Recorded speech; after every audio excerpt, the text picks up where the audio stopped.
Yo! Okay, first of all, I can see the chat. Okay. Hey. Yes! We are in there, and I'm so excited. We about to do it. Okay, boom. So, like I said, freaking 11 minutes into it, right? 11 minutes into it. Welcome to 6 Ways to Powerfully Shift Using This Current Crisis. Right, this is going to be a guide for finding opportunity in chaos. I want to say hi to Rafal. I want to say hi to Magda. I want to say hi to Voicewa. And I think I saw another name on it. I think it was Mateo. I want to say what's up to you as well. All right, guys. Y'all, for a minute there, I was like, what's about to happen? But we good. All right, bet. So it's me, Ella Shava. What's up? Whoop, whoop. Um, like I've always said before, I don't like titles. I don't like labels. That's not my favorite thing, but I understand that in order for people to figure out who I am and to understand what it is that I have to offer, I have to put a label on myself. So currently, I'm allowing myself to be called a priestess, a spiritual consultant, or an energy management advisor. If you want to keep up with what it is that I'm doing on social media, I'm on Instagram, Facebook, and Twitter. I'm on Twitter a lot more now because I like to just sort of share my thoughts, and Twitter is a great place for doing that. And then you can take that content from Twitter and you can put it on Instagram. So that works out perfectly for content creation purposes. So everything is at Empress Elisheva, all one word. But I'm also on Instagram under at spiritual.sistergirl. And my at spiritual.sistergirl page is way more popping. Is way more popping. I have more followers on that account, but I give each of them attention. So if you are interested in figuring out or following what it is that I'm doing, those are the places to do it.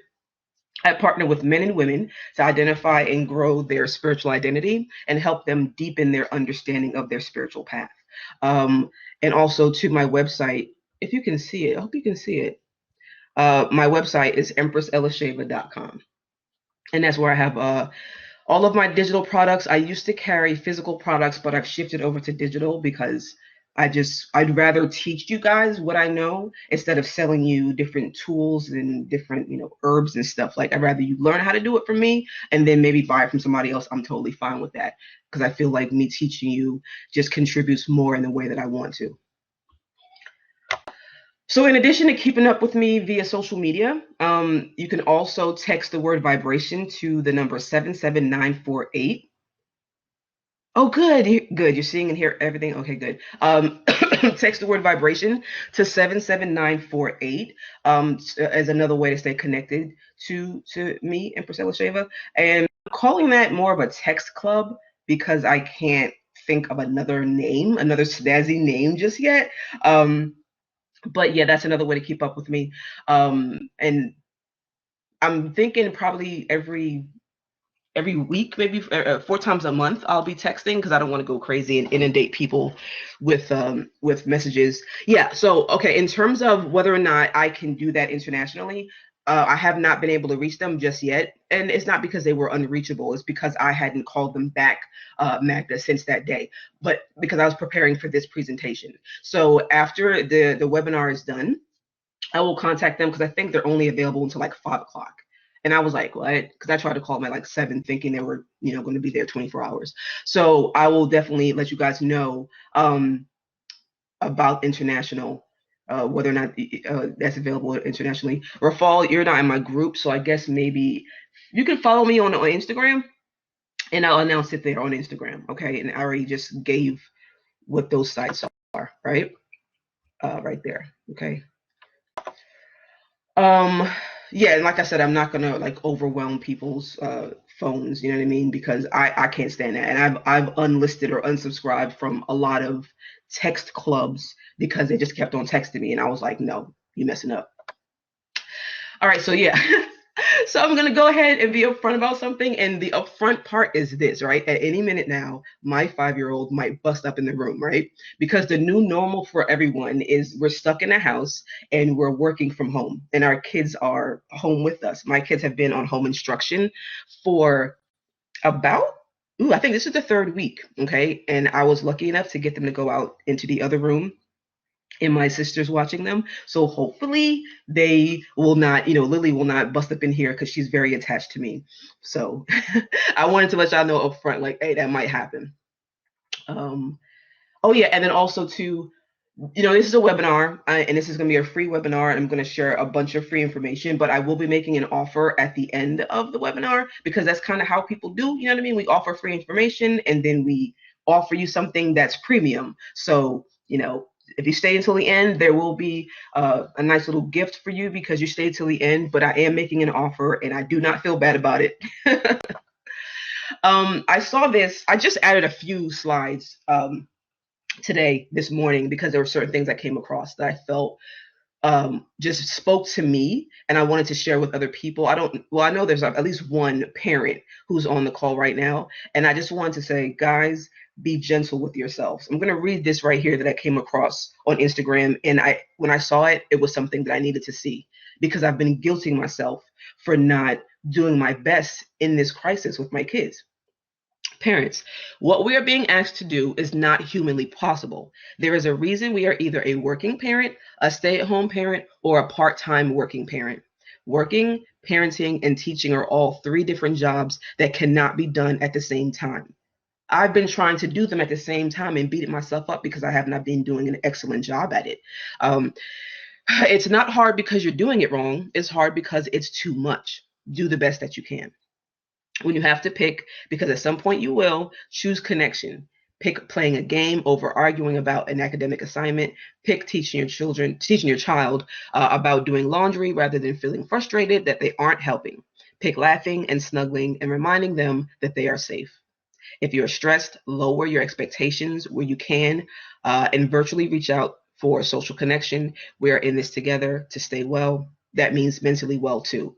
And I needed to see that this morning, because these teachers are getting on me. They're getting on to me. And I'm like, y'all getting on to me about doing y'all job, right? And I work from home. I do a lot of stuff from home.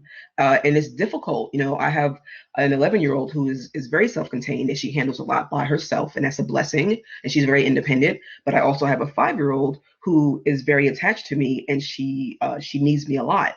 And so to expect me to be able to handle all of that. I mean, her Head Start program, her pre-K program, they're just sending packs and packs of work home and sending emails. You didn't return this email. You didn't respond to this. I'm just trying to keep her contained in the house. So be gentle with yourselves, guys. We're trying hard. We're doing the best that we can. All right, so some housekeeping. What I was going to say was, I feel like this webinar software works best with Google Chrome, but if you guys don't have any complaints or any problems, then you should be fine. I would mention what I always say, turn the TV off if you want to pay attention, unless you're one of those people where the TV being on in the background kind of helps you focus, whatever. Maybe grab a notebook, you know what I mean, so you can write down your questions if you have them, because I'll be stopping throughout the presentation to answer questions, but I also, I might not see it. I might ignore it for a minute. Oh, wait, hold on. So somebody lost sound? All right, hold on. Ja, can you hear it now? Let's see. Okay, good. Okay. It kind of dips a bit at times. What I will try to do, let's see. Maybe I need to, does this sound very clear? Overall, it's fine. Okay, I'm going to try to keep the mic close to my mouth. All right. Now I actually forgot what I was saying. What was I saying? Oh yeah, Google Chrome works best with this platform. Grab a notebook, take notes. You can put questions in the chat box. I don't care. I'll go ahead and I'll answer them. You know what I mean? But if I'm in the middle of like just riffing on something, just write it down, or just know that I might ignore it if I see it in the chat box, because the chat box can be distracting. I don't really mind it. But just don't forget your questions. You know what I mean? Write them down, do something so that you can document them so that I can get to them. All right. So what? Yeah, don't. I know there's a question box down there. I'm scared, girl. I'm scared. I'm scared because it was working before. It was working. Well, let me see. Well, VoiceWire, I do see where you posted there. Okay, you know what? We'll give that a try. We'll try that and see how that goes. And then in worst case scenario, I'll just verbally have you guys go back to the chat box. Okay. All right, boom. So what I will be discussing today, 1, why you should be using this unprecedented time to pivot in your own life, right? The time is ripe for pivoting. How to stay calm during these stressful times, which is easier on some days than it is on others. What you need to understand about chaos, just very, very basic understanding of chaos and how you can use it to your benefit. Why you should be aligning with the goddess at this time, all the time. The goddess is good all the time. All right, let me fix this chat box. I scrolled up. Okay. Why raising your vibration is important at this time. And again, it's always important, honestly, but definitely right now it's important. And ways that you can tap into your magic. I try to keep my presentations at 90 minutes or less. And so I anticipate that this will be about that long. Okay. I'll try not to go over too much. What I won't be discussing today, conspiracy theories. The reason why I say that is because we're stuck at home. We're stuck at home and we're glued to our TVs. We're glued to our devices, and we're all probably seeing the same information because it's everywhere. And so there's a lot of conspiracy theories going around about what's really happening, with quote unquote really happening, and with this whole coronavirus. I'm not going to talk about that. Not because I don't think there's any validity to it, but because I don't really know if it's helpful really in terms of trying to figure out how you're going to pivot, right? So I'm not going to really talk about that. I'm not going to really address that. So let's go ahead and get started. All right, so what you'll notice with my information, whether you've been on social media or even here on this webinar and in these different slides I'm going to present, my information looks like a cross between emotional wellness or like mental health wellness and witchcraft. And the reason why is because my previous profession, before I became a stay-at-home mom, and then a work-from-home mom, taking care of my kids, I was a therapist. I went to grad school, got my master's degree in counseling, and I worked in the field up until my youngest was born. So a lot of my foundational information comes from the emotional wellness sector, right? And then on top of that, I just happen to be a witch. On top of that, I just happen to be very, very spiritually inclined and very, very into metaphysics and the occult. And I saw where the two sort of dovetailed and connected. And so that's why what I offer and what I teach involves both of those, right? Because your wellness is very much connected to your magic, okay? And we are spiritual beings having a human experience, and the humans that we are occupying need to be mentally and emotionally well for us to sort of live an optimal life down here. So I like always to have a couple quotes in my presentations. And so this presentation here, even though they're talking about entrepreneurs, I did see some information in here that I felt would be beneficial just in general for us in this situation. So I'm going to read it. Entrepreneurs are simply those who understand that there is little difference between obstacle and opportunity and are able to turn both to their advantage. So the whole point of this presentation, the reason why I decided to do it is because I feel like right now we're in a major obstacle, collectively and individually, and we need to see that there are opportunities in these obstacles, and there's a way for us to really shift our lives in a big way. Right. And the people who are able to notice that, recognize that, and actually take action on that are the ones who are going to really set themselves up for success after this, whatever this is over. So shift strategy number one, right? You need to pivot. You need to be thinking about how can I use this time to pivot? And the reason why you should, obviously, is because we have the time, right? A lot of people are stuck at home. Even the essential people are well, I guess the essential people are working. They're going to work every day, but work has shifted for them. Work is different for them because there's like no one else out there sort of going to work every day like they are, and they're getting a different view of the world. But everyone can use this opportunity right now to shift. The rat race has been temporarily suspended, right? The few people that do go to work, it's vastly different and vastly reduced from what it used to be. If you look at pictures from New York, London, California, Venice, everything is different, right? The world is starting to look very empty compared to what it used to look like. Everything has slowed down. So you can take this time to dream, you can take this time to think, and you can utilize this time to sort of figure out how you would like your life to be going forward. And see this as an opportunity to hit the reset button.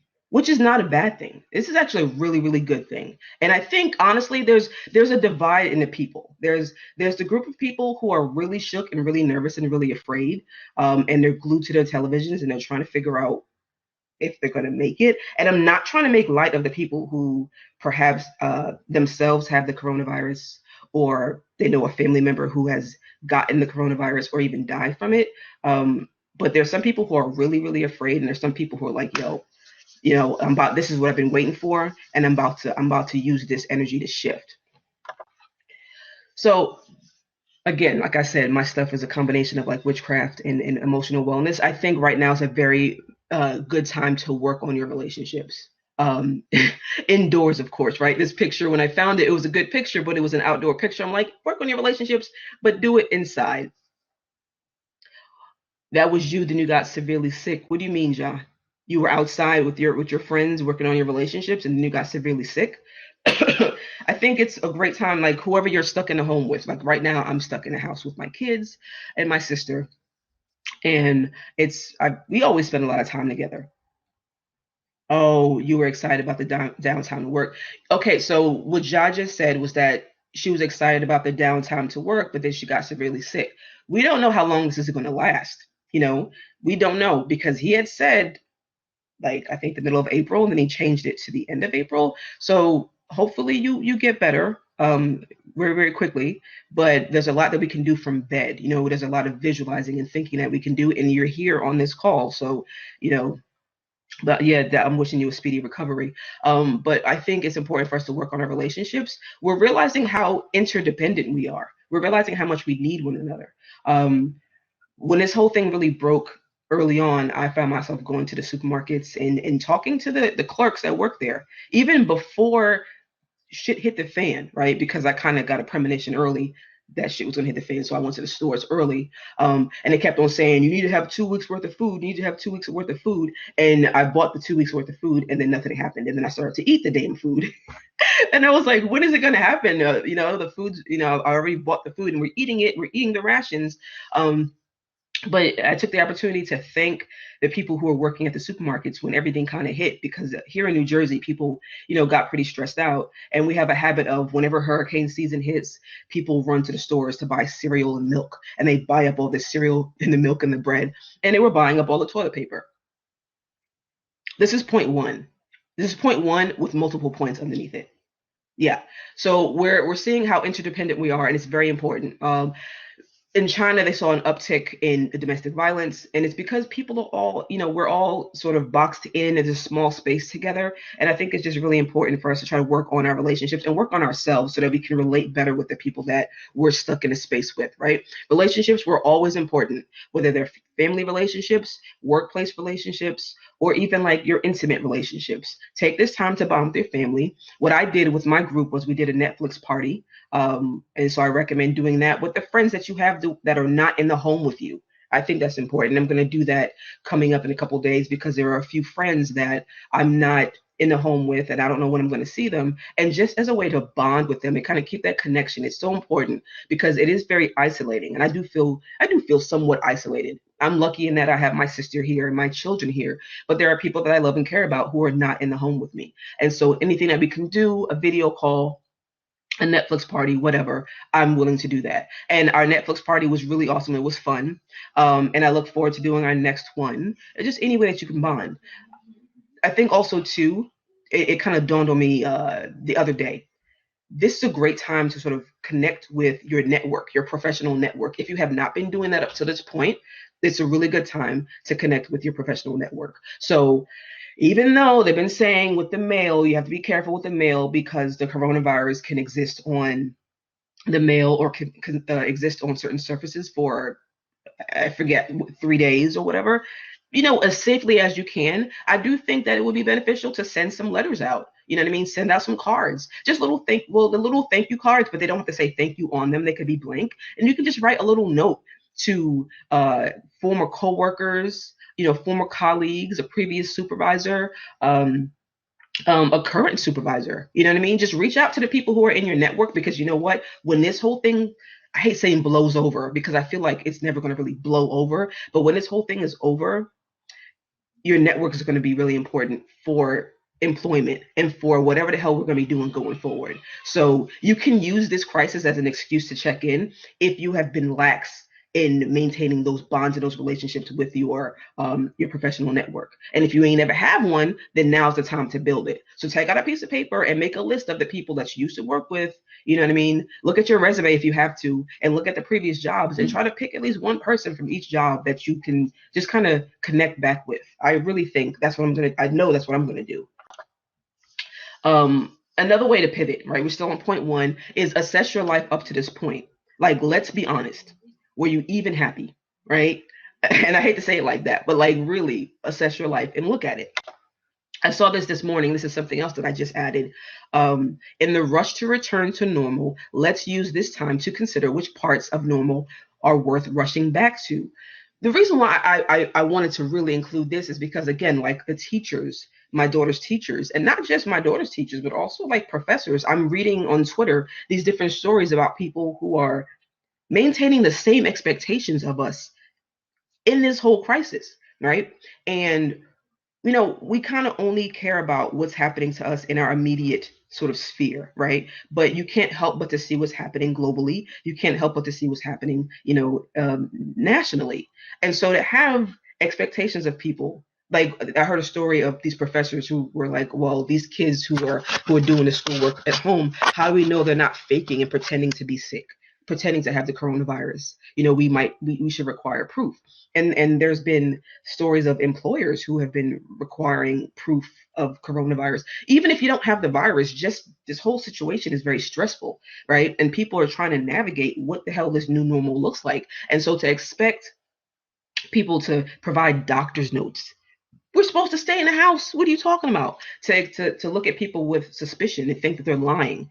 Maybe they don't have the coronavirus, but they have coronavirus fear and stress. That's entirely possible too. So those people I feel like are trying to like crowbar their normal into what's happening right now, and they're trying to force us. They're trying to hold too tightly to what life used to be like. It's like it's over, bro. Don't get tested. That's the whole catch. Hey, Rafal, I'm with you on that one, but we're not gonna get into that. I said we're not gonna talk about conspiracies, right? So I think people are trying really hard to hold on to their previous idea of what normal was, and that's a fear response. In my opinion, that's a fear response. And so they're in this rush to return to normal, but like, let's think about how we could possibly shift our lives going forward. All right, so yeah, it's truly time to dream a bigger dream, or at least a different dream, right? Um, and I included this part here where it says financial concerns are valid, yes, but when the smoke clears, you have to hit the ground running, or at least you have a chance to hit the ground running. I do recognize that dreaming a bigger dream, thinking about what our future could be like, might not be something that might be a luxury for many people, because right now they're more concerned about how they're going to put food on the table. And I understand that. You get those things taken care of. And I'm going to discuss that later in the slides as well. But once you can get those things under control, then there's nothing wrong with dreaming and figuring out who you can be going forward. Outside of tending to your self-care and emotional wellness, a portion of your daily routine should be dedicated to self-improvement and personal development. I've seen a lot of people say it on social media, and I'm going to echo it. If you're not using this time right now to work on yourself, you're wasting it, but at the same time, because I'm not trying to shame anybody, at the same time, do what you can within your own sphere. You recognize what you can do. There's people out there who are learning how to code. There are people out there who are taking a shit ton of online classes. Do what you can where you are, but definitely put a lot of thought towards developing yourself in this time, because we're all at home right now, right? You ain't going to work, so what can you do, right? And I think too, going forward, a lot of people are going to recognize that we had all this time to ourselves that we could have been doing something with. I'm not saying they're going to use that against you and judge you, but you never know. So yeah, look at different aspects of your life. How do you want your life to be 6 months from now? We don't know how long this coronavirus thing is going to be with us. We don't know that, right? But he said April 30th that he expects some sort of, normalcy. They did also say in a previous press conference that they do expect the coronavirus to come back in the fall, but we'll be way better prepared for it in the fall. So, not to sort of fear monger. But 6 months from now, this is what oh, well, today's not April 1st, but let's say it is April 1st, right? That's the 4th month. 6 months from now would be October. So by the end of the year, what do you want to be?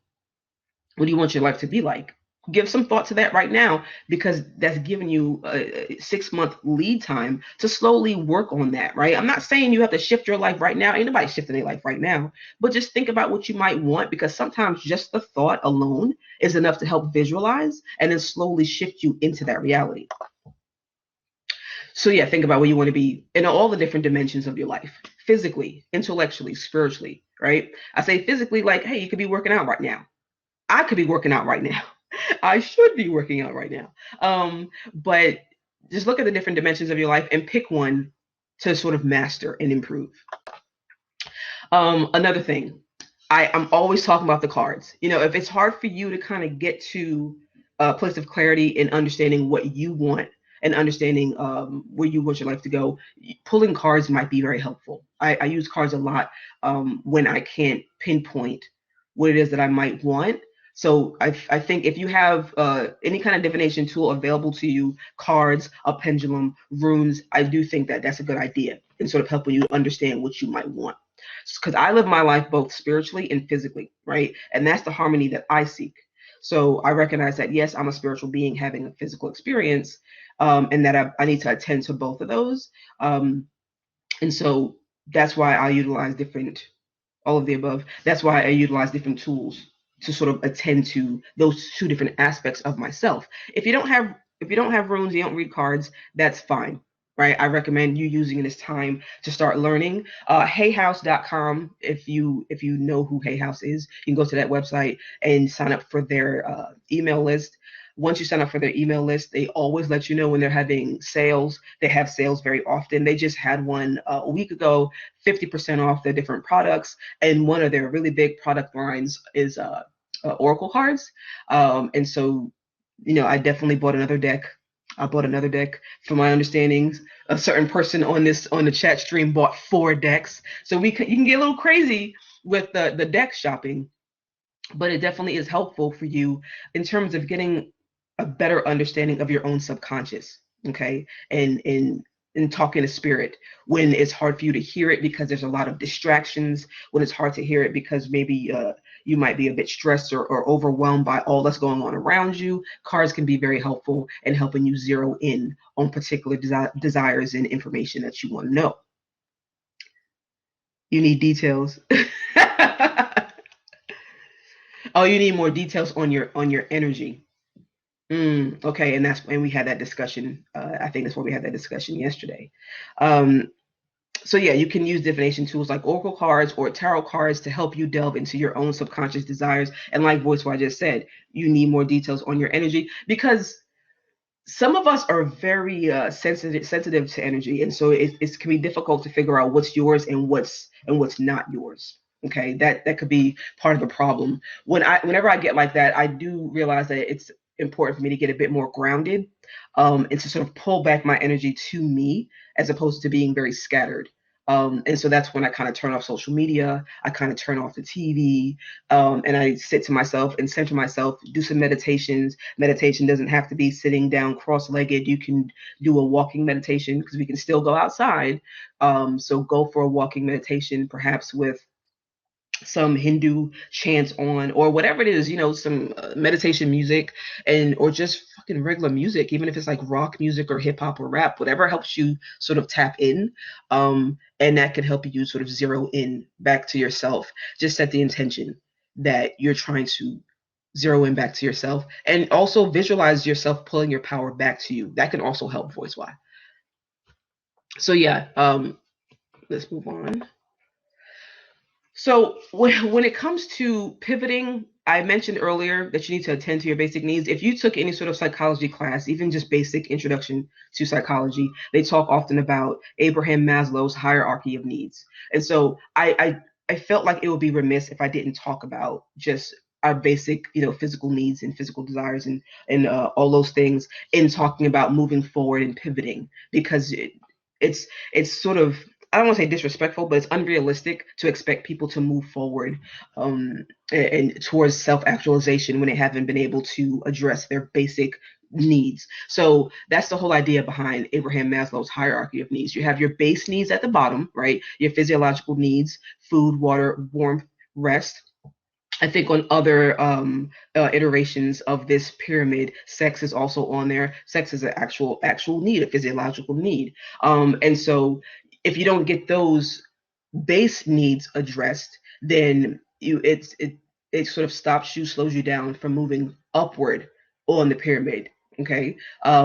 Most people are in all of these different levels. It's not that one person is just in there. They have all their physiological needs taken care of, and I can move up sort of, step by step by step. Usually you have your hand or your situation spread out over the different levels. So you could be working on physiological needs while also working on safety needs, while also working on belonging and love needs. And that's fine. You just want to get those covered. So as you get them covered and taken care of, you can move up the different levels to the apex. And the apex is your self-actualization.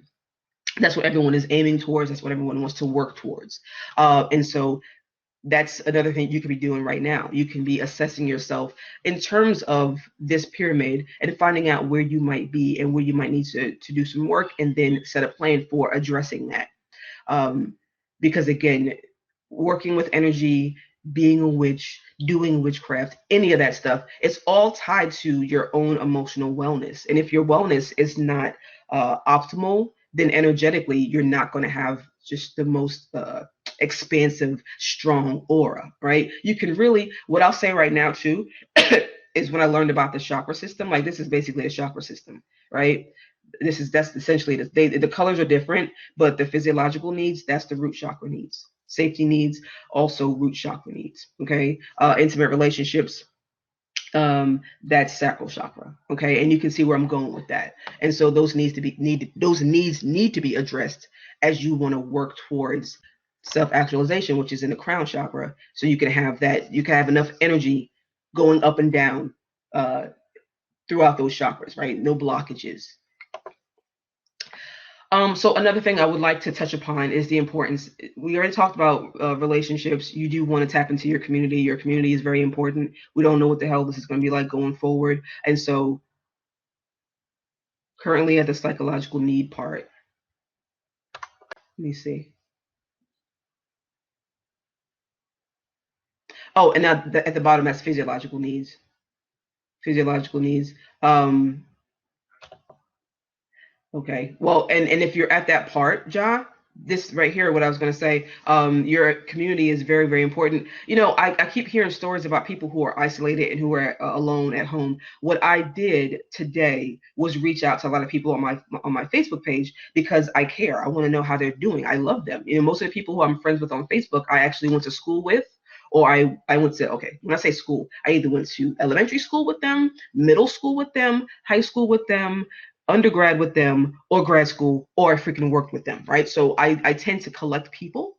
I tend to collect people that I like, and I just, throw them on my Facebook, or I have their phone numbers. And so I genuinely care. I genuinely read about their lives. I genuinely want to know how they're doing in this crisis, because I'm doing good. Aside from the fact that my kids are driving me crazy and I haven't gotten my hair done in a while and I really want to get my hair done, aside from that, I'm doing really good. I have what I need. I have all the food that I need. And a big part of me having what I need is because I tapped into my community. I have been pleasantly surprised at the amount of help that my community has provided. And so if you're in a place where you're in need, and look, you guys probably know this already, but I would be remiss if I didn't say it. I want to address this because to me, it all works together. Look into your communities.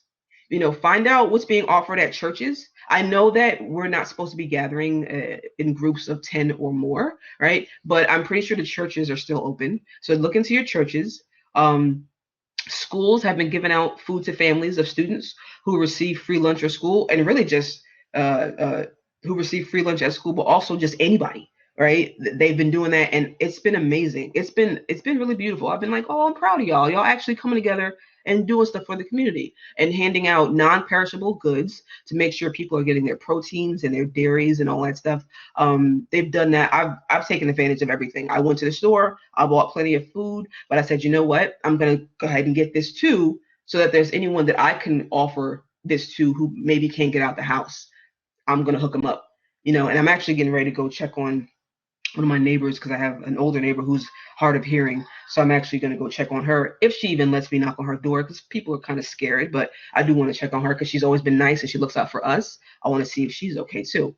So now's a good time to be familiar with the managers of your area supermarkets. Listen, right here in New Jersey, we have something called a ShopRite, and ShopRite, those employees, they have been great. I go there a lot anyway because I'm a mom. I have kids to feed.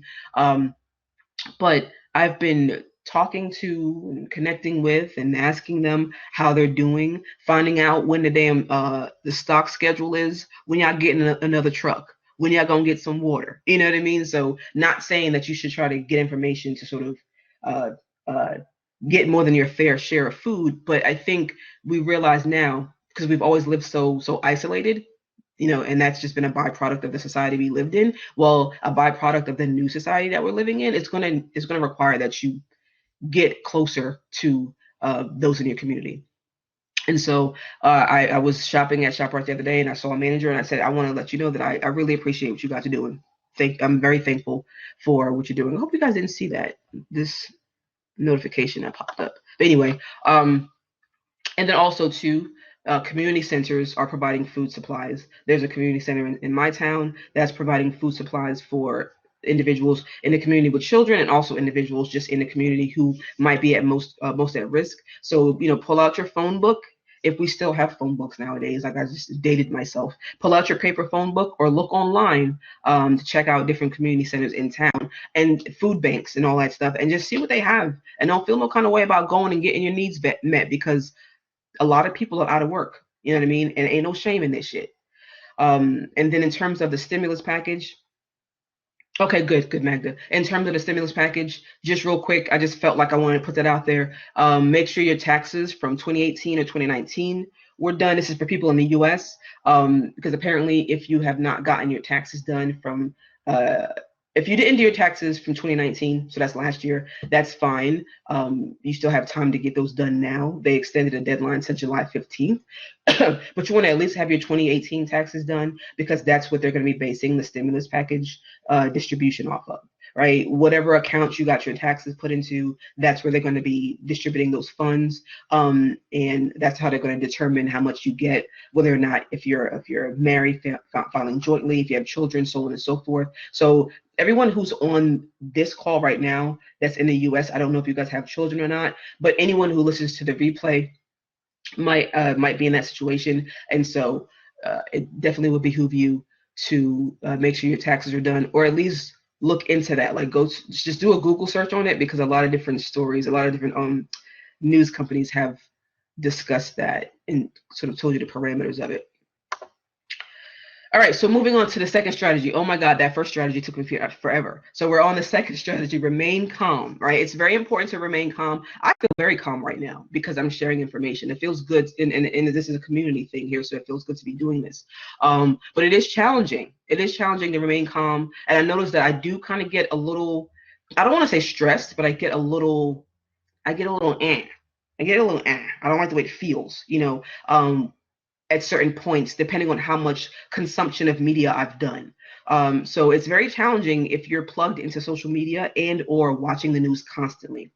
But I also too, I refuse to take a bleak perspective of it, because all I can do is really impact my own little small sphere of influence. And when you look at it that way, when you just look at your own little small sphere of influence, you don't get as stressed, right? Because all you can do is handle what you can handle in your home, right? And in your home, you can make sure everybody has something to eat. You can make sure people have something to do. You can make sure you guys have activities. You know what I mean? When you start looking at the bigger picture and looking at what's happening in Italy, looking at what's happening in China or wherever else, it feels so much out of your control, and it can add to your stress.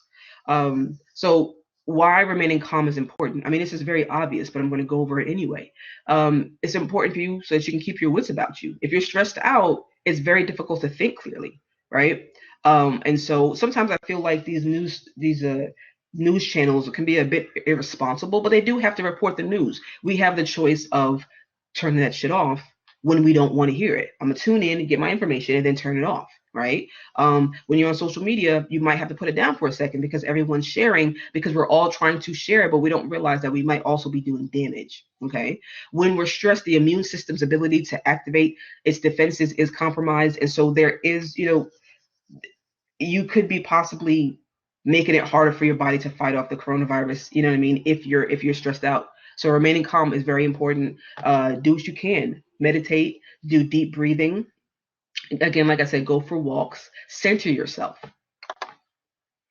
So there, like I already said, reduce how much news footage you consume about this global pandemic, or walk out the room when people in Magda, is that happening to you? Magda says, or walk out the room when people insist on bringing it up over and over. Yeah. So if you're more spiritually inclined, um, you might not have the same perspective that everyone else has when it comes to this. You might see it from a different viewpoint.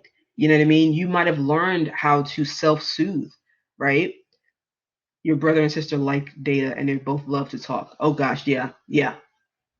Yeah, I totally understand that, but I take a different perspective of it. I look at it differently. I'm getting my fucking deck.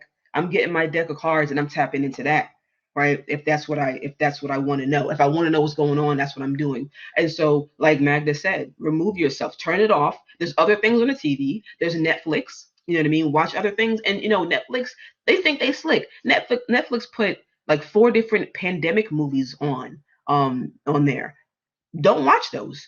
You know what I mean? Don't watch them. Don't watch them for the predictive programming aspect of it, right? But also too, don't watch them if it stresses you out, right? To me, it don't stress me out. It kind of, I laugh at it. You know what I mean? Not to be insensitive, but just me, the way I handle it, I kind of laugh at it. But you have the power to sort of put those boundaries up. Okay. Inform yourself on what's happening in your community, like I just said, and get you need it, right? But turn that TV off if you need to. And also too, if you're not doing this, I mean, you guys are adults, but I'm going to say this anyway. If your township has a Facebook page, right? Because out here, the townships often have a Facebook page. Follow that. If your state has a Facebook page, follow that so you can get news about your particular state. So you're not looking at it from a global perspective, which is way bigger than you can handle. You focus it on little chunks that you can handle. You see what I'm saying? So I live where I live. I tap into their news, and then also I'm in New Jersey, so I tap into New Jersey news, and then that's kind of it. You know what I mean? That's it. I get my quick fix real quick, and then that's it. I do make time to watch the press conferences just to see what Trump is saying, and if he's saying the same goddamn thing, I turn it off. You know what I mean? And then I go about my business. They keep promoting the hype Netflix. Yeah, Netflix definitely. I got my different ideas about these damn media companies. So yeah, and it's important for you to know your risk and know the risk of those who are in your immediate sphere. And just kind of going back to that, I think I'm going to mention this again later, but it's important for you to know your own risk and the risk of those who are in your sphere, especially if you're a parent and you're caring for children. You know what I mean? Just take care of that. And of course, we're talking about 6 ways to powerfully shift. Your health is important. The health of those that you care for is important. And if you can't get those under control, then ain't nobody thinking about shifting. You're just thinking about surviving, and you're in survival mode. All right. All right. Another way to help yourself remain calm is bring your exercise routine home. If you're lucky, see this picture with all this awesome gym equipment. If you're lucky enough to have that, then that's great. If you're lucky enough to have that, I don't have that. But if you do, then bring your workouts home. Okay. And there's a lot of different people who are making their apps free for everyone so that you can access it and you can work out. This is the part I'm suck ass in because I'm so weak. I did. Ja said this is the part I'm suck ass in because I'm so weak. You know what? In the military, you don't work out with weights. You work out with your own body. And you do push-ups and to build up your arm strength. If your arm strength is not at the point where you can do a push-up, you just do those planks and you hold them as long as you can, and then and you slowly build up to being able to do 1 and then being able to do 2. So maybe you can look up like boot camp workouts while we still have internet, right? If that gets turned off for whatever reason, again, we're not going to talk about conspiracies, but look up boot camp workouts, because I know when we was in basic, We did not use weights. That was for after you got out of basic. And so, go for a walk, go running. You know what I mean? It's kind of harder for me to do things because I have my kids with me and they're lazy, right? Oh, right. Patience. I suck with that too. Okay. Okay. But go for walks, go for runs, do what you can. All right. And like I said earlier, make sure you know enough to answer your children's questions if you're a parent, or even older family members who might be in your home. Make sure that you know enough so that you can answer their questions, because really, you might be the only responsible person in your sphere, and you need to be able to help them cope too. Not to put more pressure on you, but just, the more people know, the less they fear, right? Let's see here. Yeah, and just go outside and get some sun. Today's where I'm at. Let me see what this weather is, child. Because I'm doing this while y'all on the call with me.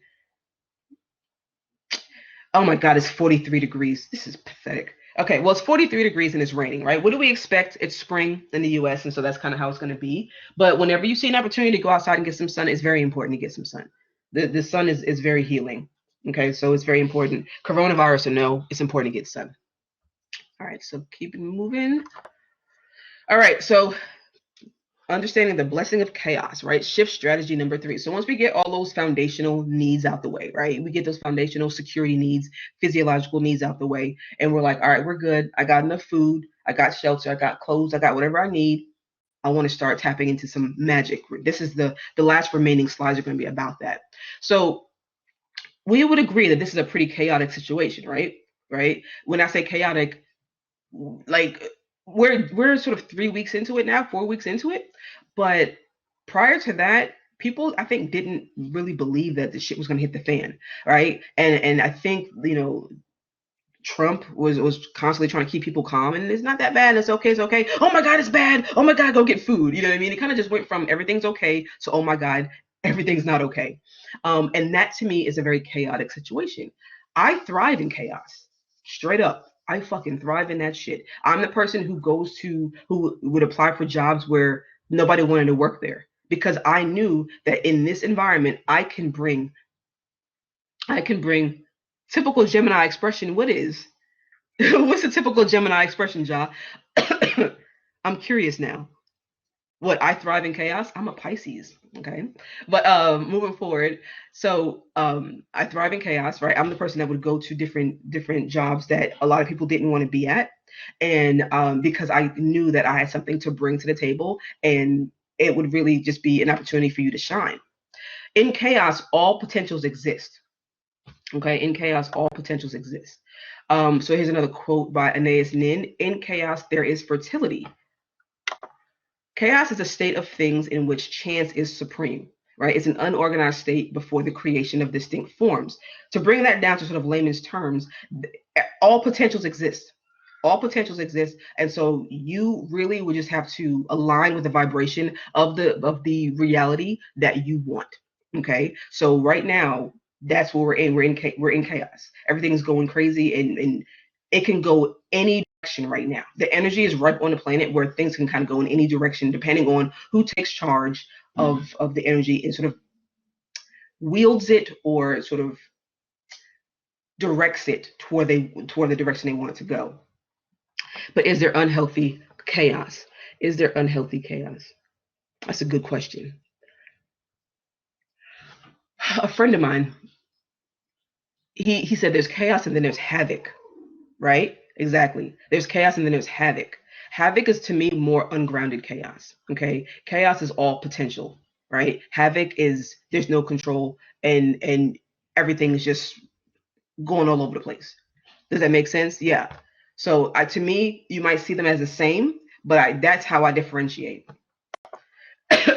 Why chaos is a good thing. If you can keep your wits about you, you can really set yourself up to be aligned to a higher timeline. While everyone else is flipping out and stressing out, you take a step back and you assess the situation, and you look at where you're realizing where there are different needs. Where are these different how can I set myself up properly to take advantage of this? I hate saying it. That's why I kind of hesitated, because people are like, oh, take advantage of this crisis. But yeah, like a lot of really, I don't know if they're Fortune 500, but I think a lot of Fortune 500 companies were created in the middle of different recessions, pandemics, and other just unwieldy situations. This is a collective tower moment where weak foundations are being abolished to make way for a new way of life. Okay, so you need to be proactive in commanding what way of life you want. And also, too,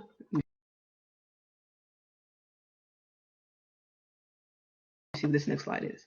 Okay, yeah.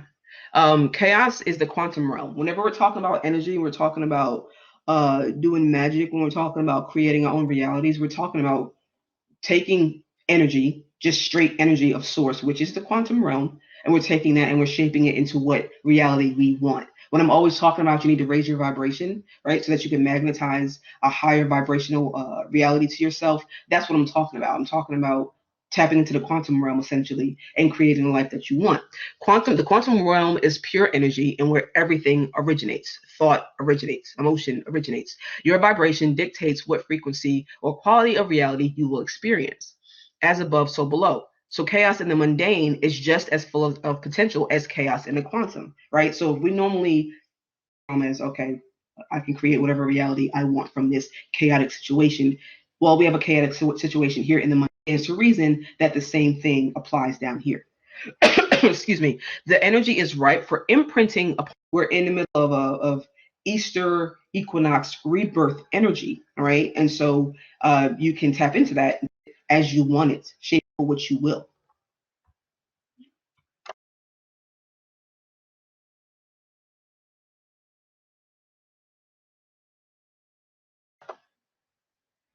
Oh, wait, I'm going to go back a little bit.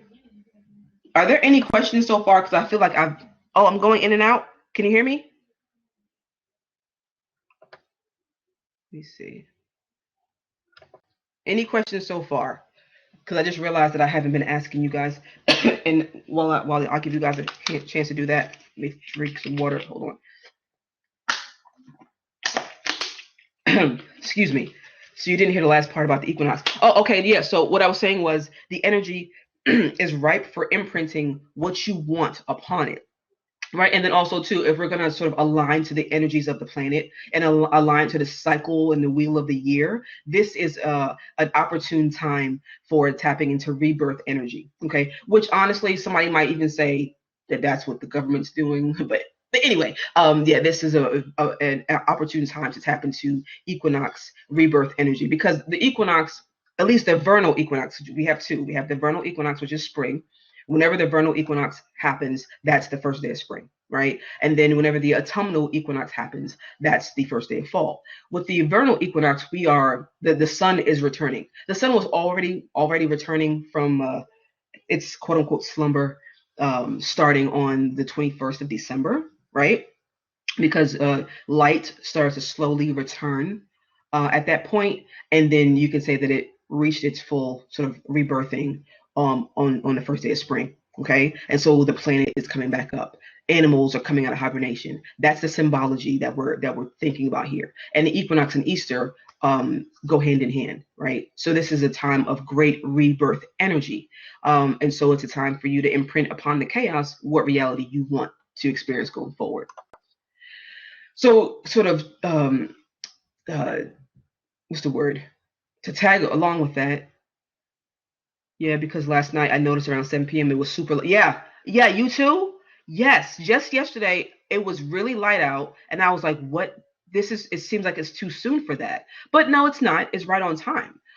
So yeah, that definitely is what's happening. The light is returning, and to piggyback, that's the word I was looking for. To piggyback off of the chaos conversation right now is a perfect time to align with the goddess because the goddess is chaos.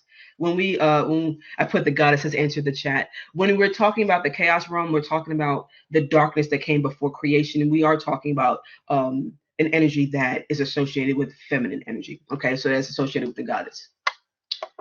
Oh wait, let's see here. Oh, I said let me tell you about this dream I had.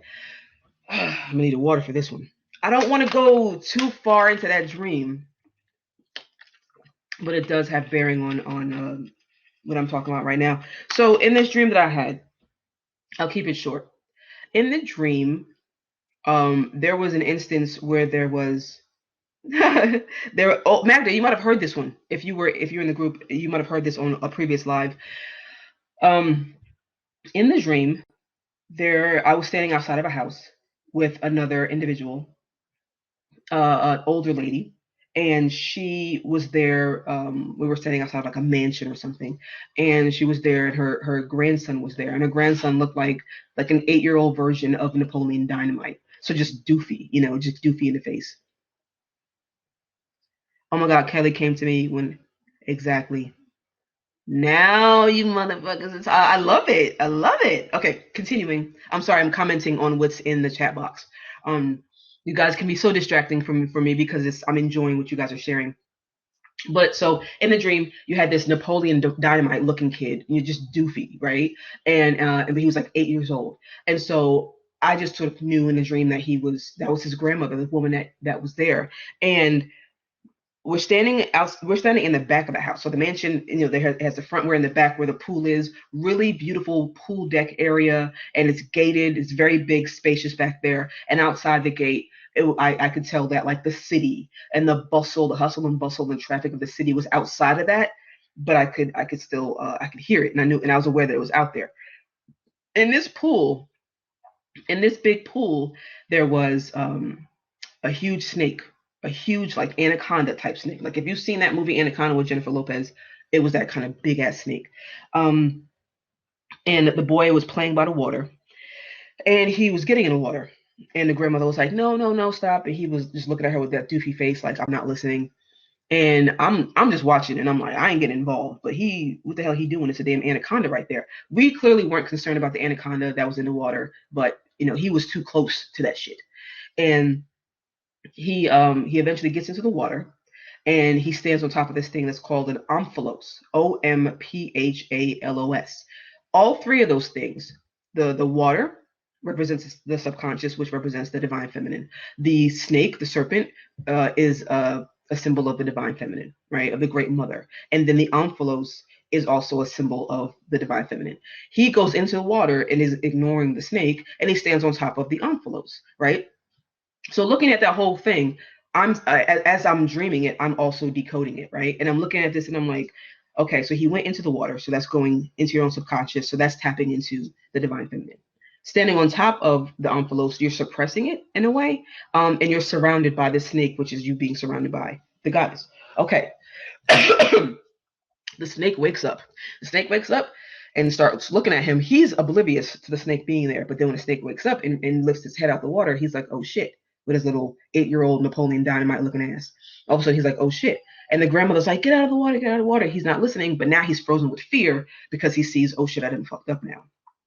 So the snake's there.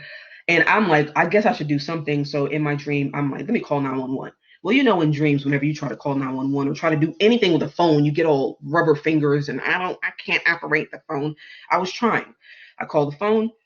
I called 911, and I got that, if it's an emergency, press 1. And if something, please hold the line. And I'm like, the fuck? It's an emergency, right? And the thought I had in the dream was, you guys are clearly not set up for this. You guys do not have the infrastructure for this. I had this dream about 3 weeks ago, by the way. So before a lot of this shit happened. Okay. So I was like, you guys are clearly not set up for this. You guys don't have the infrastructure for handling this emergency. Okay. Which is very similar to what the hell's happening right now, right? With how we're handling this whole situation. And what we're noticing about our society and our preparedness for dealing with this virus. Because I've had lucid dreaming, and that wasn't lucid dreaming. That was just me bringing my consciousness to it. It was the beginning. You know what I mean? If we were to put lucid dreaming kind of on a spectrum, that dream that I had, and my dreams that I normally have every night, if they're not lucid, I have my consciousness in there, and I kind of know what the hell's happening. Because a lucid dream for me, I've also had. I guess really that was me astral projecting. I've had dreams that were lucider, if that's a word, lucider, where my physical body was laying down, and my like astral body, etheric body, whatever, was up and awake and watching shit happen and watching things happen to my physical body. So that's I would say that's a different level of it, but not all the way. Not all the way to the extent that I've experienced. So getting back to the dream, right? So the snake essentially is about to eat the boy. I'm like, oh my God, trying to call 911. They're putting me on hold. I'm like, this is bullshit. Then the snake is eating the boy. And I said this, and I was like, I'm not getting the water. I'm not helping you. I'm not doing it. This, you didn't listen to your grandmother. Okay. Now that's important. So I said, let me call again because I just can't stay here and watch this boy get eaten by a damn snake, although his ass deserve it because he ain't listening. So I called 911 again, same situation, whatever. Even though I'm like, I'm calling at this point now, and it's gonna be a recovery mission. It's not gonna be a damn, it's not gonna be a damn rescue. It's gonna be a recovery of a body. So the boy gets swallowed up and eaten. The grandmother's like, "Oh my God, I've lost him." Okay, boom. So then the decode, which I kind of did while I was dreaming, and then I woke up and I kind of got back into the sort of conscious world and looked at it a bit more. What I see that to mean, if you know about tarot cards, that boy really to me symbolized page energy, immature energy. He was a little boy, so immature masculinity, right? And he didn't listen to who? His grandmother, an older woman. Older women represent the crone, right? Crone wisdom. If we're looking at the triple goddess archetype, right, of the maiden, the mother, and the crone, right? The maiden being the youthful aspect of the goddess, right? The newness, the youthful, the springtime, right? She's the springtime of the goddess. And then you look at the mother, obviously she's the full moon, right? She's the fullness, the creative aspect. Then the crone is the winter of the goddess, right? And it's also the strongest and the wisest and also the destroyer. If we're looking at the triplicity of creation or creator, sustainer, destroyer, she's a destroyer. So what I took from that dream was that immature masculinity ignored the goddess, ignored what she tried to teach, dismissed her, and suppressed her as he was standing on top of the envelope, suppressed her. So now what's happening is you're being force fed. You're being forced to deal with it. You're being swallowed whole by this goddess because you ignored it, because it's her time now. People have been talking about the rise of the goddess, the rise of the feminine for a long time. It's been happening for a long time. The shit, exactly, patriarchy is falling. The shit is over. So the patriarchy, Ja just said patriarchy is falling. Patriarchy falling is the mundane manifestation of this that is happening or failing or falling. Falling, failing, child is both of them. With that happening, that's the sort of mundane representation of what's happening energetically. Yes, exactly, Rafal, the power shift. So I didn't expect to go into all that detail about the dream, right? But the divine feminine, she is the archetypal feminine. She's the origin of all life. She symbolizes all phases of cosmic life and unites all elements, right? She's powerful, is very powerful. And so you'd be tapping into a very powerful energy that has been suppressed on this planet for a very, very, very, very, very, very long time. Okay. So right now is a great time to tap into that. Yeah, see, I initially did not plan to bore you with my with the play-by-play of my dream, but I started and I kind of could feel that the energy, and I think spirit wanted me to tell y'all. So there you go. Oh, thanks, Rafal. So the main points I wanted you to take from this, though, is that immature masculine energy that has shunned divine feminine wisdom is what or who is going to be the most challenged as this new paradigm is ushered in. Okay, the disrespect and the suppression of the divine feminine is pretty much done when we're speaking about higher dimensional timelines. Okay, and you can have feminine energy whether you're a masculine or feminine, and Rafal can definitely attest to that. You can have it whether you're physically a male or physically a female. Okay, because people sometimes get angry at me, and I've been called a turf of all things because I believe in this whole divine feminine, divine masculine, but it really is just the energies that I'm talking about. Opportunities that were given were ignored, right? And so now, because of those opportunities being ignored, you're going to have a bad time, right? You're going to have major tower moments, right? This ultimately is a blessing. It's scary and it's stressful, and we're looking around with fear, and we don't know what our world is going to be like. And that's why I say right now really is a great time to just tap into and embrace the goddess and embrace the change. And a big part of embracing the goddess is going inward.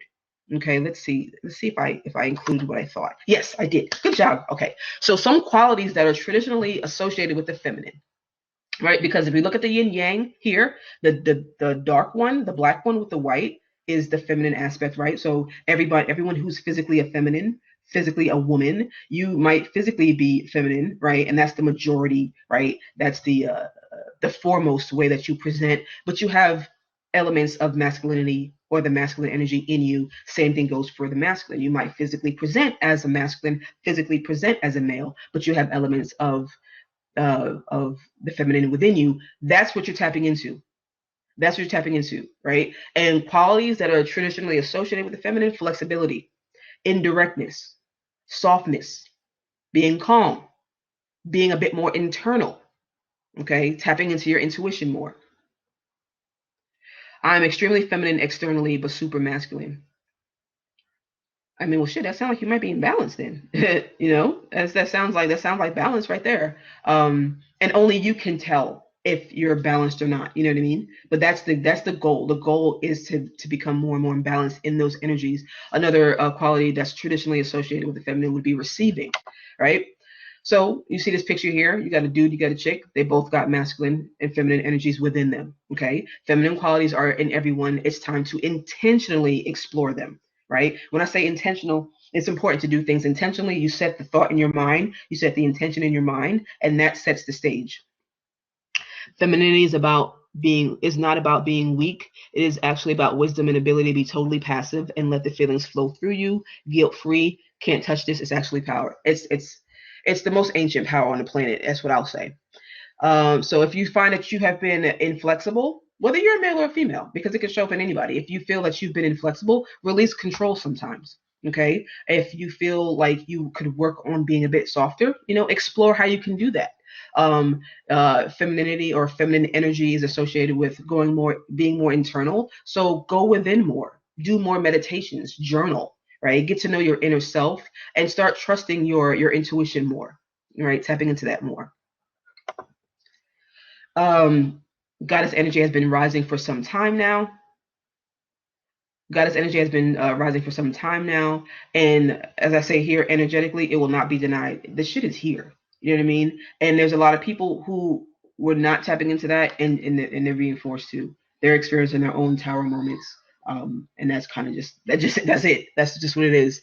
Everything is energy. So your best bet is to go ahead and align with it because it's here. And honestly, the way I look at it, at the lower dimensional timelines, if people are trying to remain at the lower dimensional timelines, that's fine.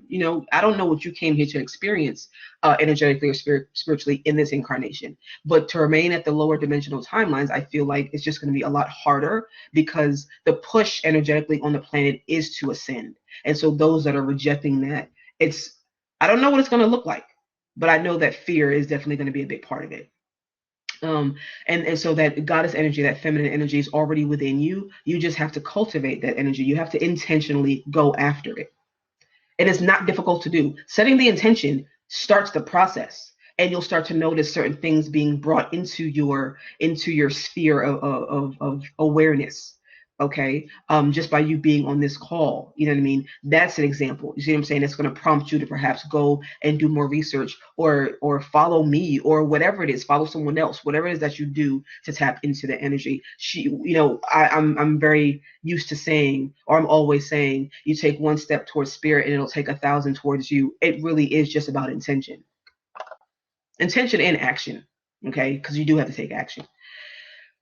So number 5, your first step in aligning spiritually, you want to raise your vibration. I'm always talking about that. VoiceWise says, I would love to find a goddess deity to connect with.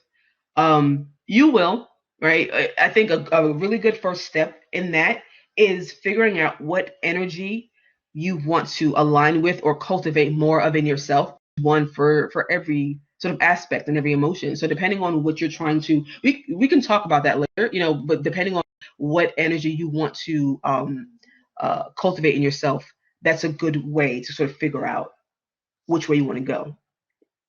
Exactly what Raphael said. Read mythology, symbology, and see what you're attracted to. Okay. So yeah, first step in aligning spiritually, raise your vibration. I'm a broken record with this. I'm always talking about this. Raise your vibration. How you experience this global pandemic is very connected to your level of, oh yeah, Magda, the ebook is coming up. I am going to mention that. In my experience, keep researching and they will show themselves to you. Exactly. Ja got it. That's a lot of what I know, a lot of what I've learned, a lot of what I've discovered has been shown to me. And so again, that's why I say set the intention. You set the intention and you'll be surprised about what comes your way. So how you experience this global pandemic is very connected to your level of vibration and attunement to higher cosmic energy. Something just made me feel like I should go check the question box. Is there a question in there? Okay, no. I don't know why I thought that. Let me go back.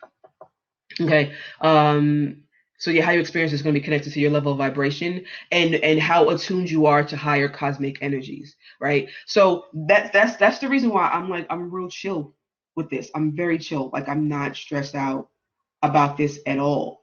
If anything, I'm more stressed out about what I know that I have to do, what I've been shown that I have to do. You guys, if you even knew the level of nervousness that I had before this freaking presentation, but I do that all the time. I've been doing presentations since freaking high school, you know what I mean? And doing them in my community since grad school. But I get very nervous right beforehand. It always happens, right? But that's the extent of my stress is worrying about how well I'm going to do on a webinar. I'm not worried about anything else. I'm not afraid because I see exactly how this whole global pandemic, quote unquote, and this whole coronavirus thing is connecting very, very deeply to what it is that I am supposed to be doing going forward. A lot of healers are awakening. A lot of people are waking up. A lot of people are more interested in spirituality. And anyone who has been studying spirituality leading up to this point, you were born for a time such as this.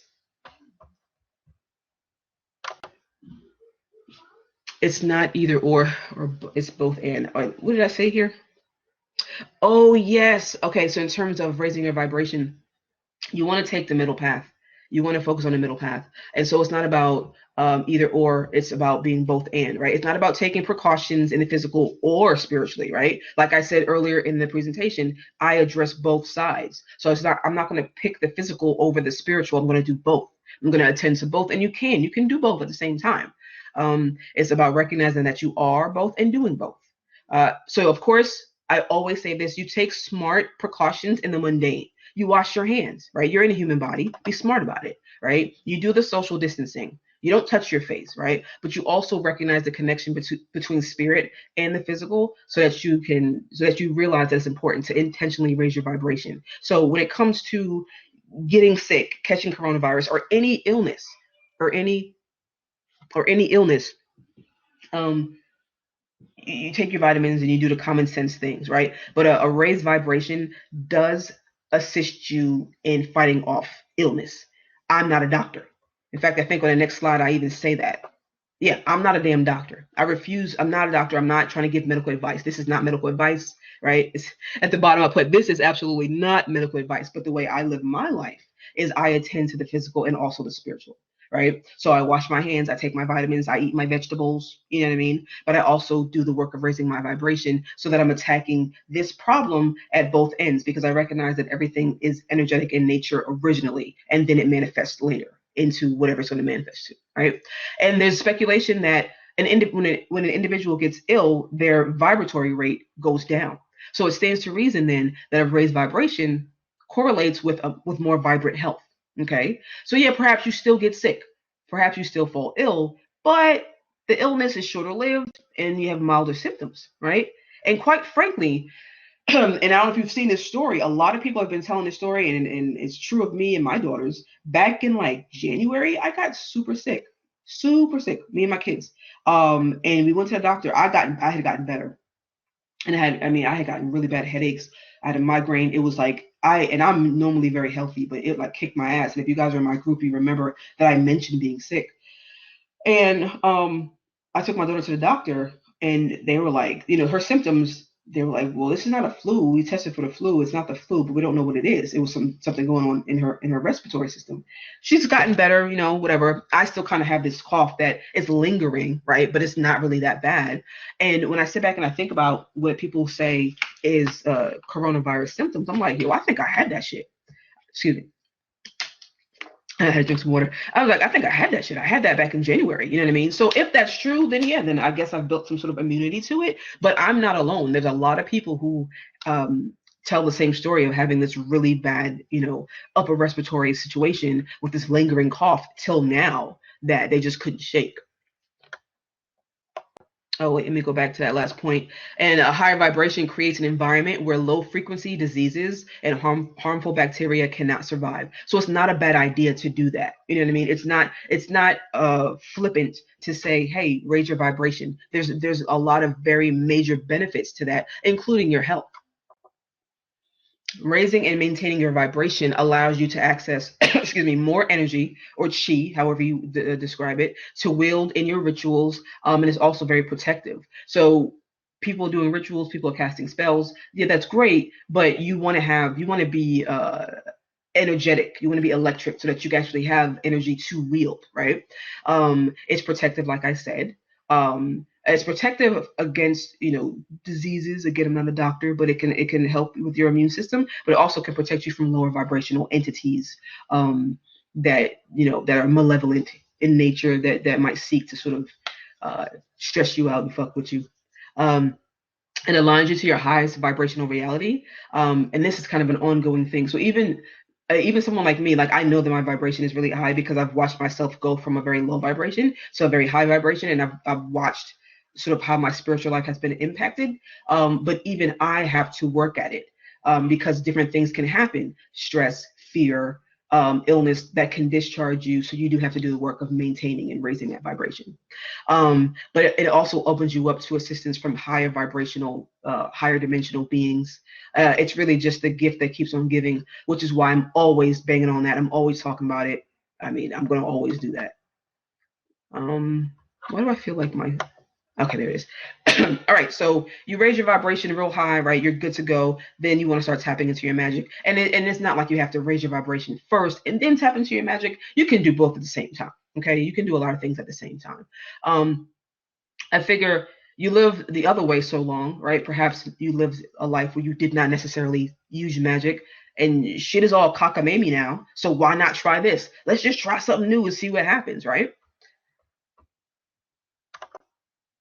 Magic is your birthright. So I thought long and hard about typing that and putting that on there because it seems so deep. Magic is your birthright. You know what I mean? But it is your birthright. You're an energetic being having a human experience, and so it is your birthright to tap into it and to utilize it. And I feel that everyone that was the intention for us on this planet as energetic beings to utilize magic to um to master this incarnation and to get a better understanding of this simulation and to learn the lessons that we incarnated to learn. I don't feel that magic was ever supposed to be separate from it.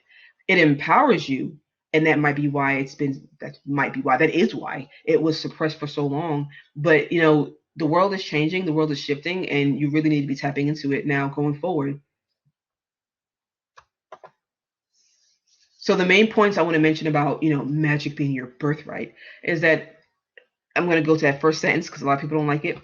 Everyone has access, but everyone does not have the same access. And when I say that, I'm not saying based off of anything other than depending on how many incarnations you've had and how ancient you might be on the planet, how much work you might have done, and how much work your previous bloodlines might have done. You might not have the same level of access as other people, but everyone has access though. So, and also too, you might be really good, hella good at tapping into fairy magic, or really good at tapping into what's another one? Because I do all of it, so it's hard for me to sort of separate it. You might be really good at tapping into sort of, I don't want to call it anger magic, but you might have a more of an affinity with a particular goddess or whatever it is. You might be really good at divination, and then all the different types of divination. So what it comes down to is you have access to whatever you have access to, and you need to develop that, right? Some people are really good at all the things, right? And that happens to be me. But then some people are just really, really fucking good in the areas that they're good in. It all takes development. Okay. To keep it simple, your best bet is to align with your own authentic path, whatever that is for you, right? Do what you incarnated to do. Do the magic that you came here to do. Focus on that. And when you're in alignment, you pierce the veil to a higher dimensional timeline of experience. So when you align yourself with your path, again, we all incarnated for a particular reason. We came here to do a particular thing, right? You need to align with that. The way you align with that is you just focus on the stuff that you're attracted to. That's it. Focus on stuff that you're attracted to. And when you align with your path and what you came here to do, then, heaven and earth marshals its energies in your favor, and it works with you. Okay, when things just seem like they're going wrong, it's because maybe you're not in full alignment with your path. Once you start aligning with your path, shit just starts falling into place. Period. Oh, I'm sorry, let me finish that. When you are in alignment, you pierce the veil to higher dimensional timelines of experience, which means higher vibrational experiences, higher vibrational emotions, a greater feeling of living in your purpose. It's not about being a witch or a warlock or a sorcerer. You know, those are labels. It's not really about that. I call myself that because I need to call myself that so people understand what I'm saying. But I'm really just a regular ass chick just doing a thing, raising her kids, and throwing magic on shit when I need to. You know what I mean? It's just how I live my life. And it's not something that I sort of wear t-shirts. Look at me, I'm a witch. No, I am that. I don't have to show that to the world. I don't have to tell everybody. I live that. That's just my life. Right? It's just like breathing. Right? And so it's about recognizing that you're an energetic being who is working their way back to source. That's it. And sort of what I realized as I was creating this presentation, in the macro, right, in the bigger picture, we're swapping out lower vibrational energy for higher vibrational energy, right? Because cosmic energy is up there and it exists, right? So if you look at these arrows, you have the downward arrow and you have the upward arrow. So the downward arrow, I hate the way I'm saying that, arrow. The downward pointing arrow is where you're pulling cosmic energy downward, right? To use to power or to power your manifestations, right? And then you power your manifestations, you sort of get the things that you want, and then you like it, right? And it creates more positive feelings. This is a very simplistic way that I'm describing it, by the way. You're happier, you have higher vibrational emotions of happiness and joy and contentment, and that's what you sort of feed back to the ethers, right? So each person that recognizes that they are in fact an energetic being and then starts intentionally wielding that energy that they can access will create a cycle of exchange that grounds more and more high vibrational energy on the planet. The reason why that's important to me is because I often ask, why the fuck do I do this? Why do I care? You know, why do I care about teaching this? I'm so pushed and I'm so drawn to doing it. I don't know why. Well, because part of it is because it's my mission, what I came here to do. I recognize that and I know that. But also, too, now I ultimately have a reason to attach it to my purpose too. It's raising the vibration of the planet, and I understand how now. We do it each individually, right? As we live out our purposes, we ground more high vibrational energy to the planet, so everyone can do their part, right? And this cycle is constantly going. You're drawing down cosmic energy, and then you're cycling positive energy upward, and it's just going in a cycle. Oh, okay, here it is. I'm describing it here. So as above, so below. You draw down cosmic energy. Once you become clear enough conduit, all right, and you utilize that energy to manifest the life that you want, which in turn leads to feelings of satisfaction and happiness, which you display via your enjoyment of the world and the enjoyment of your family and your relationships, which creates goodwill between people, right? And creates goodwill emotions. And since emotions are energy, you're filling the ether with positivity and positive emotions, right? That's it. That's it. That's the tweet, right? There's no need for some unnecessarily esoteric explanation because I feel like it's always made so freaking like just complex. It's real simple, right? Just you get happy, you put happy energy out into the world, and you draw down you draw down powerful energy from the cosmos, and you do good things with it, and it's just a cycle. You know what I mean? That's it. You create your reality, so why not make it a supremely positive one? So now I did all this talking, you know, what's the point? Where do we go from here? So I feel that I've just given you a ton of valuable information, if not valuable for yourself, valuable that you can share with other people, with someone else, right? Actionable information that I feel you can apply to your lives or to your plans for how you want to handle crises now or even going forward, because, you know, I don't wish crises on anyone or future challenges on anyone, but we're not going to be naive. You might run into another crisis some years from now. Oh, hello back. Why'd you say hello back? I'm confused. All right, so I don't wish future challenges on anyone, all right? But if you do want a bit more direction on exactly what you want to do and how to apply this information, I did create a product for you guys. Before we get to that, this is another slide that I added real quick. I feel like in our world, like our world has changed, and going back to the people who don't want to allow this change to happen, the ones who are holding so tightly to their previous normal, who are trying to crowbar this previous normal into staying, they're trying to like staple it, trying to staple the old normal down.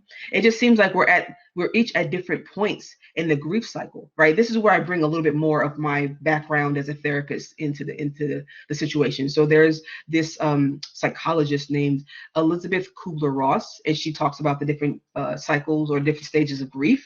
And if we're grieving anything, we can say that we're grieving like the death of our old lives, right? We have to recognize that nothing will ever be the same after this. But there are some people who are refusing to accept that. And those people who are refusing to accept that we're at a different that they're grieving the death of their old lives, clearly they're in the denial phase, right? Some people are in the anger phase, right? And they're showing their anger towards Trump on the press conference, freaking the live streams, the stuff I see in those comments, oh my goodness. And then you got the people who are bargaining, they're struggling to find meaning, they're trying to understand, what's going on. They're fearful. A lot of people are telling their story. A lot of people are reaching out to others. I do that kind of in general anyway. I'm not in denial at all about this. I'm recognizing that my old life is over and it's time to prepare myself for a new one. There are some people who are depressed.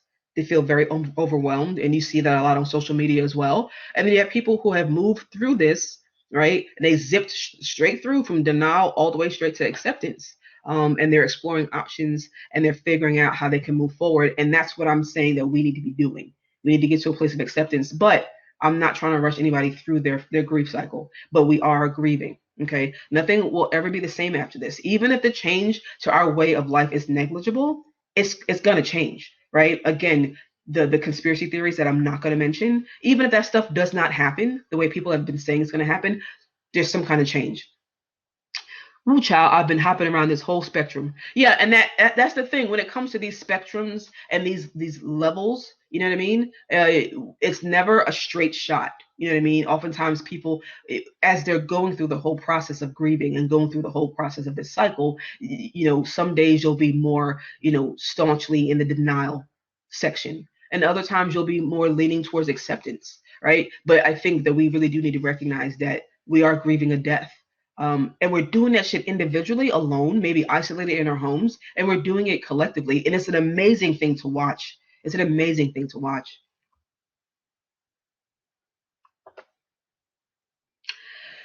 And so our world has changed, and the sooner folks accept that, I think the better off that they will be, right? But again, I'm not rushing anybody in their process, but the sooner we accept that, the better off we'll be. But it's scary though for a lot of people, and I recognize that. We can drag our feet and hope that things return to our previous normal, or we can recognize that change is upon us and set ourselves up to hit the ground running as soon as these social distancing guidelines are eased. And so for me, as a priestess and a cult practitioner, my solutions to everything are magical in nature because I got my physical shit, I got my mundane stuff well in hand, right? So then I'm always like, all right, well, what can I do magically, right? I done went to ShopRite, I done got all the food that I need, my kids are straight, they got their school packets doing their work. What can I do magically to set myself up once shit shifts? What can I do to take advantage of that energy? Right? And that's the information that I'm offering to you. Now that I've done this whole presentation, the offer that I'm going to make to you, I'm offering you different products. You're going to get a whole bundle, and it's going to have techniques on how to raise your vibration and why you need to. I already talked about it, but you're going to get an actual book with actual step-by-step tips on cutting toxic cords that bind you to old and non-productive ways of doing things, right? And you can be corded to old ways of thinking, old ways of doing things, and you can be corded to the old way of life that we have been living in this society. You can be corded to that. And so you do need to do the work of cutting that cord. And then also different strategies on how to use spellcasting to create your own reality and the life that you want. A few of you on this call actually already have sat through that class with me. So listen, do not, yeah, you should get a replay. There should be a replay, yeah, because that's sort of automatic Rafal's asking if you'll get a replay link for this webinar, and for every webinar that I do. Unless I disable that, it should be available. I'm gonna make it available for a short time though. It's not gonna be available for forever. I think it's gonna be available for like 24, 48 hours. So there's that. So in terms of the image that's on the screen, y'all don't clown me now. Do not clown me on my package. I made a bundle and I needed a name. And I said, what am I going to name this? Right? And then I said, I'm going to call it, well, you'll see what I'm going to call it in a second. But what we're trying to do, because I like processes. I work really well with processes, and we're trying to raise energy, right? We're trying to release that which zaps our energy, and then we're trying to wield that raised energy to create the life that we want, to create the reality that we want. Okay. And I feel like this bundle, I know this bundle will really help you set your energetic foundation. And the reason why I know is because this is all shit that I've used. You know, I don't sell anything that I have not done. I don't sell anything. I don't teach anything that I have not gone through myself. So, and the Phoenix, you'll know why there's a Phoenix up there in a second, but essentially, you know, it's really us raising ourselves up from the ashes, right? The old life is dying, right? And we're being rebirthed. Hey, wait a minute. I was supposed to have it. Well, it might be in a couple other slides. So what you're going to get with this bundle is that this book, 10 vibration raising practices and why they work. Some of you might already have this. You know what I mean? Some of you might already have this. It's a 57-page ebook. Normally retails for $19 on my page, or on my website. I'm sorry. I go through 10 different vibration raising practices that I use my damn self, okay, to raise my vibration and strengthen my aura, and open myself up to higher dimensional help, and to stop freaking nightmares and stop goddamn low vibrational entities from feeding off of me. Okay. And it is the foundation of any magical practice. That's why I'm always like, buy this book. You need to get this book. You need to raise your vibration. If you don't buy my book, at least raise your damn vibration. I'm just saying.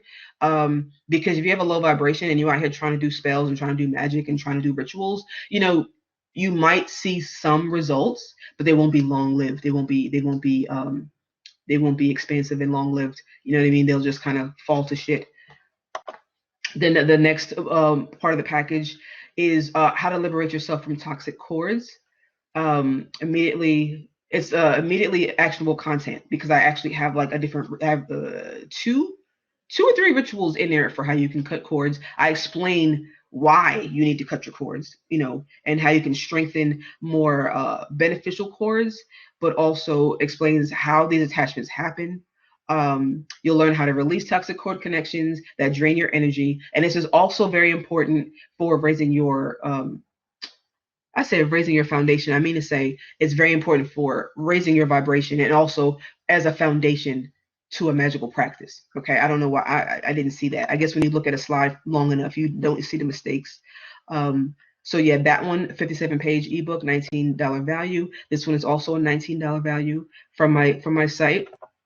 In this bundle, you'll also get spellcasting basics, right?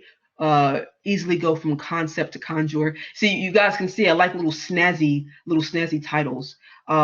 This is a little bit over an hour of educational content. Retails on my site for $49. Well, actually, yeah, it's at $49 now. And it's my own step-by-step for casting spells and wielding cosmic energy, and it comes with a supplementary workbook that I go over in the actual masterclass with you. All right, so you get all three of those, and I guess you could say four because the workbook is the fourth one. And it's the Rising Phoenix bundle, which is so lame. It's so corny to me. It's so corny to me, but also it's like it's exactly what it is, right? You're finding a way. That's your birthday price. What? That's your birthday price. I'm sorry, I got distracted by the chat. So yeah, the Rising Phoenix course bundle, because I feel like that's what we're doing. I sat back and I thought about it, and I said, okay, what is this? What are we doing? How can I bring all these together, all these products together under one bundle that's speaking to what I want people to be doing going forward? And I said, you know, we're rising from the ashes of an old life that is being destroyed before our very eyes, right? Oh, Rafal, I see. Your birthday is April 9th, because I was confused. Yeah, I was like, what is he talking about? Anyway, so yeah, I said, don't clown my name, y'all. It's so my daughter was clowning me, so maybe that's why I'm insecure about it. My daughter was clowning me. Thank you, Magda. The name is awesome. Thank you. I appreciate you. The phoenix is the universal symbol for resurrection and rebirth, right? And that's what we're doing. That's what we're doing. That's what everyone's doing, right? And the sooner people realize that that's what we're all doing, the sooner they can be a bit more intentional about it. Okay. Easter and the equinox symbolism is connected to rebirth. So now is definitely the time to be aligning with this energy. Okay.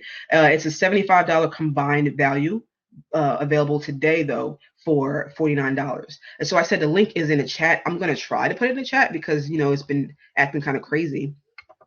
Let me see.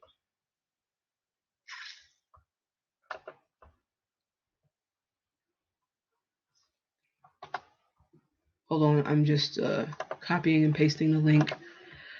So I'm going to put it in the chat so you can go and look at it. I hope if it's not a clickable link, right? If it doesn't create a hyperlink, you can just copy that and put it into your browser, right? And it's a Thinkific site. Is where all my courses are going to be as I make more courses. And everything is all right there in one spot for you, right? So once you pay the $49, then you'll have access. You'll have to make an account first. I will say that. That's what I wanted to say. It's a Thinkific site, and you have to make an account with Thinkific, which is easy to do. You have to enter in your name and your email address. And once you've paid, you get access to those 4 different things, right? So you get 2 ebooks. And that says 2 ebooks. It's really 3, right? It's 2 ebooks, 1 masterclass, and 1 workbook. But I forgot to put that on there. You do get 4. And like I said, combined value of $75. But you get it's for $49. Will there be an opportunity to replay this? I lost audio several times. In fact, none now. Okay, so Mateo, can you hear me? Can you hear me now? I knew that there was someone named Mateo on here, but I didn't see him in the chat. So I was like, maybe I meant Magda. Can you hear me now?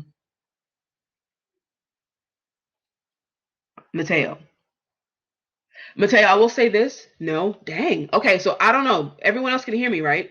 Everyone else, you can hear me? Because it might just be an issue on your part. It's okay. No, Mateo, it's fine. Mateo, dear. No worries. It might be on your end since everyone else can hear, but I'm typing as I'm talking, guys. Or talking as I'm typing, but the audio will be available. Let's spell that wrong. Available on the replay. Yeah, there might be, with the replay, there might be little hiccups here and there, right, that I'm not noticing. But if you guys can hear me, whatever you guys hear right now is what the audio is going to sound like. I think when I looked at a different replay, there might have been like just a little dip in the audio, the level of the sound, but you'll be able to hear. And I'm sorry, Mateo, I don't know why that's not working for you. So yeah, guys, this is pretty much the end of the slideshow. If you have any questions, let me know. But yeah, I did this whole webinar for free because I just wanted to offer this information. I just wanted to offer this information to you guys because I felt like I wanted to share something. Instead of just looking at myself and saying, okay, you know what, this is what I'm going to do to advantage myself. I said, let me see how I can share this information with others for free. And then also for those who want to take the next step, whatever that's going to be, whether you're live on this webinar or you're listening to the replay and watching the replay, what next step you might want to take. I wanted to offer a next step for you, right? Guidance for that next step. Do you offer spiritual counseling? I do, Ja, I do. Oh, wait a minute. Did I mention that? Hold on. That's the next slide. Sada. Okay, there it is. I meant to say this. If you were to purchase the bundle today, right, by 11:59 p.m. today, you will get a free consultation from me. My consultations are spiritual consultations, essentially, right? So, or you can call it spiritual counseling, right? Essentially. One thing that I haven't told a lot of people is that I'm actually an ordained minister. I just don't want to talk about that because, like, that's a whole other story. The spirit told me to do that. Yeah. Voice was like, oh my God. Yeah, I'm actually an ordained minister. And so I'll tell that story one day. So I do offer spiritual counseling in the form of right now spiritual consultations on my site. If you were to buy the Rising Phoenix bundle today by midnight or by 11:59 p.m., I'm offering a free consultation, a free 20-minute consultation that on my site is valued at $22. But outside of that, if you just want to sign up for a consultation and not purchase the bundle, those are available too on my website. Thank you, Magda. So yeah, take advantage of that if you guys want to. I draw from my own my years long occult study, as well as my professional background as a former mental health counselor, because to me they go hand in hand. All right, we got to get out of here because thank you so much for telling me that it's a beautifully guided webinar. We got to get off because this only records for like 2 hours, and we're coming up on 2 hours. How the heck we did that, I don't even know. Okay, anything beyond 2 hours will not be in the replay. So I'm gonna, yeah, I know it's crazy. It is counting down right now. So we're at 90 minutes before it cut off.